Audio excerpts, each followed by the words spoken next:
You'd be surprised at how certain things trigger these subconscious responses from deep inside you. Involuntary cues that bubble to the surface whenever that certain thing strikes that precise note. For me, it was the creak of that damn door. It'd drive me insane, and no matter what I did, no matter how hard I tried, it would never be silent. And just like that, it became a part of my life. Ingrained in my mind, the sound would haunt me from the day we first moved in. I haven't slept completely for 3 years because of it. 3 years ago, give or take a month or so, Karen and I moved into our new apartment. The floor plan was simple: a bedroom that's connected to a bathroom, a kitchen, living room, and designated washer room. Simple, yet effective. Moving in was one of my fondest memories. We ran around the mostly empty space for the majority of the first few hours. The hype of being free and independent in our own space was exhilarating. It was later that same night that I first noticed that creaking sound the door to the bathroom made when moved ever so slightly. "God, that's a horrible sound," I remember remarking. "The hinges probably need to be greased." "Dearest, you nitpick the strangest things, you won't even notice it in time," Karen said with a teasing chime. She always knew how to deal with my quirks. In time, the creaking didn't subside, nor did my perception of it. Whenever the door was opened or closed, the sound would pierce through my ears and dilute my thoughts. Though Karen was wrong about it leaving me, she probably knew that I'd adapt to it. The sound never became less annoying, don't get me wrong, I still hate it, but my patience for it grew out of necessity. Though even with my increased tolerance, the creaking was enough to stir me from slumber whenever Karen rose to use the toilet. Maybe I'd never fully adjust after all. I can't tell you how many times I've sprayed grease into those old hinges on that seemingly older door. The owners of this complex must have cut some serious corners to have recycled doors, but the price for rent was cheap enough. You get what you paid for. Now, aside from the creaking of this door, everything else was perfect. That is, until I started to notice the door was taunting me. Sometimes Karen would leave the door open, and the air conditioning would kick on only to move the door. The door would sway slowly, and the slight movements were enough to sound the alarm, to make that drawn-out creak in the dead of night. That sound would scratch at my brain until I rose from the bed and closed the door. Sure enough, like some sick joke, the door would seem to open itself by some force of magic. With one long crack it would torment me, but how? I closed it. The door must not be catching. So, more firmly, I'd close it, and that'd be the end of that. Every time I had to do this dance with the door, and I've done this frequently, I felt a strong sense of unease well up in my chest. It was as though I was 5 years old again and I was peering into a pitch-black hallway. The fear felt reminiscent of those days, and so I pushed it out of my mind. I'm too old to be afraid of the dark still. I talked to Karen about these occurrences and my unease with the situation, and she'd just jokingly dismiss it, teasing me. "Oh honey, should I start checking the bathroom for monsters and oogie boogie?" She'd say with a smile, which faded when she'd see my expression wouldn't change. She meant well enough, and usually her humor would be returned with a quip of my own, but this was different. I could not shake this feeling. So it was then that we got into the habit of securing that door at night, though that never actually worked. Every night was the same. I'd never fully sleep because of the creak. During the day it posed no threat, outside of annoying me. Life moved on, and so did we. It became easier with time, but from time to time there would be instances where I would hear the creak once more and neither Karen nor I were up to open the door. When I would groggily glance up to see if the door somehow forced itself ajar, I'd see a closed door. Maybe I'm just imagining things, or maybe not. One time, on a restless night, I heard the creak, and without sleep to blind me, I jolted up to see what I can only describe as a slate-white face, but it had no discernible features. I reeled back hard enough to smack against the headboard of my bed, which caused me to choke on the gasp of air I had drawn in. The choking noise, or maybe the back of the headboard crashing against the wall, or maybe it was just the sudden movement of all of this happening at once woke Karen up with a start. When she turned to me, she saw my face pale and my eyes unsteadily staring at the door, which was closed. I could tell that Karen was concerned, because she started to treat me with tender care. It was a little insulting. I wasn't fragile. I know I saw something, or did I just dream it all up? I hadn't slept well since we moved in. No other incidents occurred after that. The door still creaked. Sometimes it'd pry open because it was on a crack. Nothing like that night though. By the third year, Karen went to a conference for something or another in England, and I was alone in the apartment for a month. All went by smoothly, perhaps because I expected the worst. With work and games to keep me busy, the first 3 days sailed by like a gem. I hardly noticed the creaks, though they did wake me. Then there it was, without fail, a long, drawn-out, high-pitched creak. I had been playing games all night. It probably was a bad idea to delve into the horror genre when I'm all alone and paranoid, but it was the newest Quiet Rise game, and it was scary as hell.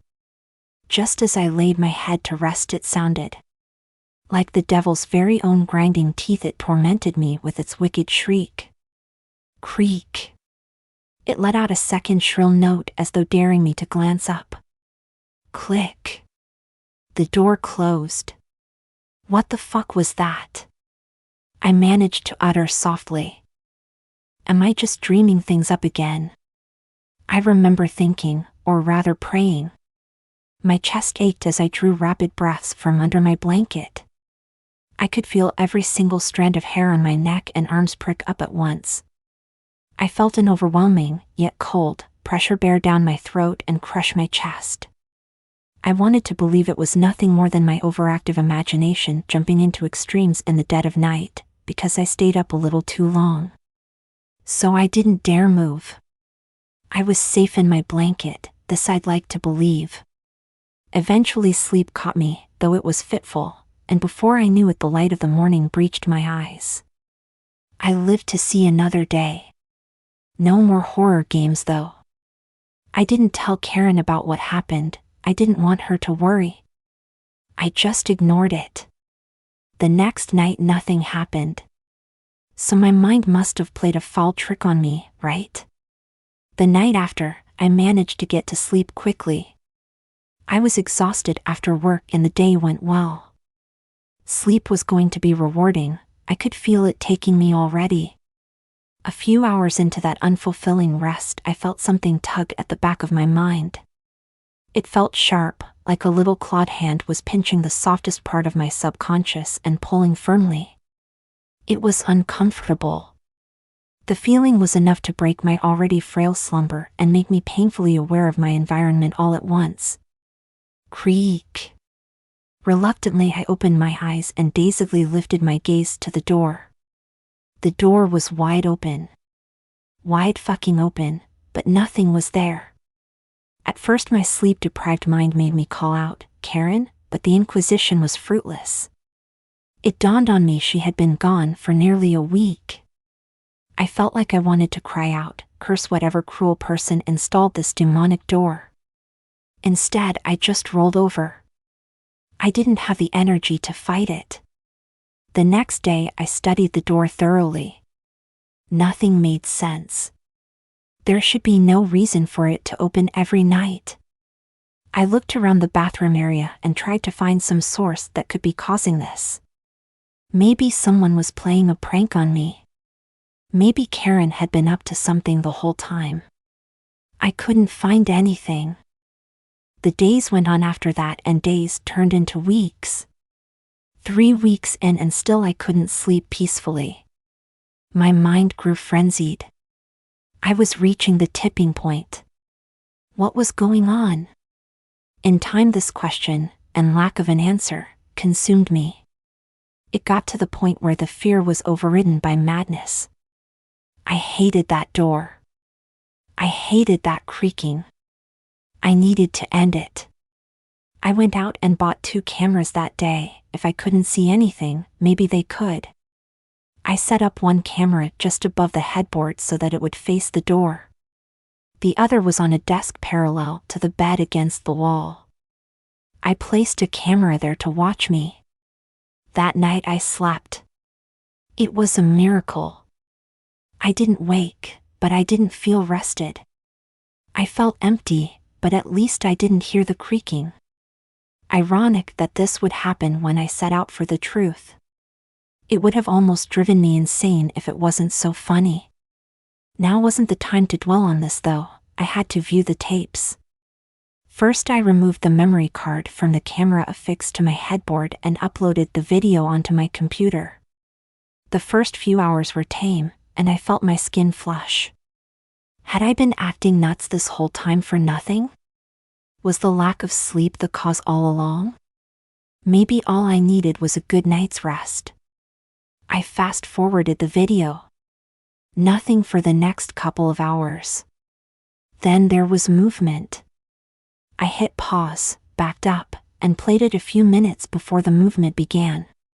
My skin felt like an army of ants with needles for feet marched across my entire body. The door opened with that ear-splitting creak. At first I wondered why I hadn't woken up. Every other time the sound of the door was enough to take me from sleep. These thoughts were washed from me instantly as I saw it. The door had not opened on its own. A black entity, formless and slightly translucent, held onto the doorknob with what I can only imagine to be a hand. It was a shadow. No. That's not right, but that's the only word to describe it. It was like a shapeless silhouette, human-like in make, but with no definition whatsoever. Its body melded into one long mass as it reached from the floor to the ceiling. It had no legs or feet. As it moved, it glided slowly across the floor. The top of it extended and narrowed slightly, forming a round top, which leaned forward and away from the rest of it. Periodically something would bubble at the end of what I would call its head. It looked like melting flesh when it happened, just black and almost see-through. This melting motion seemed to create a face in great torment. If I focused on it hard enough, the face would seemingly stare pleadingly in despair straight past the camera and into my eyes as it continued to melt. At that moment my ears began to ring. I thought my ears would burst. I tried not to look at those faces after that. It moved toward my bed. Why didn't I wake up? The shadowed thing finally took a spot by my bed. It hovered over me as its arms sank into its body. There it stood idle. I felt my stomach churn violently. I retched, nearly falling over as I fought back the heaves and continued watching the video. The only movement was from the continual emerging and melting of that tormented face. Its eyes never left me through this cycle though, and that unsettled me most of all. More appeared through the open doorway now. One after the other, and with each one that passed through the door cried out with another howling creak. I never budged. I never moved. I was completely oblivious. They all had continually melting faces which all bore a different face of agony, pain, anguish. All of them were different, and yet they all inspired the same feeling of dread deep inside of me. Each one would take a place standing next to the one before it until they circled my bed completely. They stared, never moving for 2 whole hours. Just as I thought I could stomach no more, I saw something emerging from the back. The translucent blackness that made up these things covered the figure that was appearing like a veil, but I could still see it moving. It moved through the doorway at a snail's pace. I could clearly see long limbs. It was slate white, devoid of color. The arms that emerged from the darkness of the doorway were wiry and very, very long. The muscles pulled at the visible bone from under the skin as it moved. It began to pull itself through the doorway more and more. Then its face made its way through the dark. My eyes blistered as tears immediately swelled past the surface and began to fall freely. My breath was ragged and spiteful as each attempt to breathe set my throat aflame. That face. It was the same face I saw so long ago. That featureless face moved closer and closer. Everything about it was elongated. It moved like a sloth, slowly reaching out with a hand and digging its gnarled claws into a grip to pull itself along. When it made it to the shadowed things, they let out the most gut-wrenching wails. With an indolent swipe, it dragged one of its long arms through each and every one of the black entities. Their wails grew so loud that my ears burned. I felt sorry for them for some reason. As they all screamed at their demise, they faded into wisps in the dark, disappearing from sight. The white one continued to claw and creep over me. Its claws dug into my headboard and its legs lifted it over me from the end of my bed.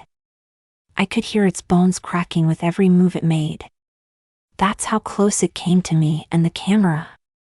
Its neck extended further, growing as its vacant face met mine only inches away.